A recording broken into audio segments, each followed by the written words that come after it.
Salut tout le monde, aujourd'hui je vais vous parler d'une histoire incroyable qui s'est déroulée à l'aéroport de Marseille-Provence. Vous allez voir, c'est une histoire pleine de rebondissements. Mohamed B, un Algérien de 31 ans, a refusé de prendre un avion pour l'Algérie malgré une obligation de quitter le territoire français, ou OQTF. C'est une situation qui a attiré beaucoup d'attention. Arrivé illégalement en France en 2014, Mohamed a sollicité l'asile dans plusieurs pays européens, mais sans succès.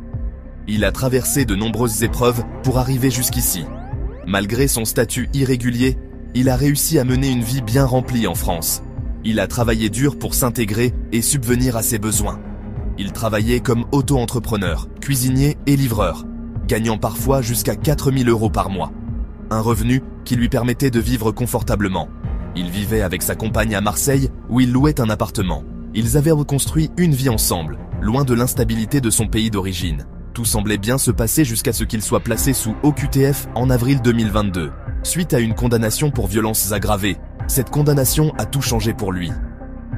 En janvier 2025, il a été placé en centre de rétention administrative en vue de son expulsion vers l'Algérie. Une situation qui a provoqué beaucoup de stress et d'incertitude. L'expulsion de Mohamed B a été tentée à plusieurs reprises, mais chaque tentative s'est heurtée à sa résistance. Le 22 mars et le 6 avril, il a été conduit à l'aéroport de Marseille-Provence pour être embarqué. Cependant, il a refusé de monter à bord à chaque fois. Mais à chaque fois, il a refusé de monter à bord. Il était déterminé à ne pas quitter la France. Lors de la dernière tentative, il a même pris place dans l'avion avant de se lever et de demander à quitter l'appareil. Une scène qui a surpris tout le monde à bord. Il a expliqué à l'hôtesse de l'air qu'il ne voulait pas retourner en Algérie, craignant des répercussions de la part des autorités algériennes et une possible déportation vers un autre pays. Ses craintes étaient bien réelles. Il a également souligné qu'il avait construit sa vie en France et que tout quitter serait extrêmement difficile pour lui.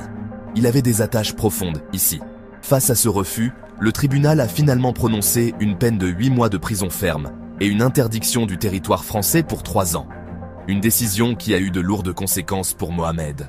La présidente du tribunal a rappelé que l'expulsion était une décision administrative qu'il devait respecter. Les lois sont strictes et doivent être suivies. Son laissez-passer consulaire avait été délivré conformément à la procédure légale. Tout était en règle du point de vue administratif. C'est une situation complexe et délicate qui soulève de nombreuses questions sur les politiques de migration et les droits des personnes en situation irrégulière. Les débats sur ces sujets sont souvent passionnés. Qu'en pensez-vous ? Laissez vos avis en commentaire. Vos opinions sont importantes pour enrichir la discussion.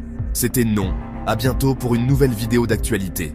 Merci de nous suivre. N'oubliez pas de liker et de vous abonner pour ne rien manquer. Ciao, à la prochaine.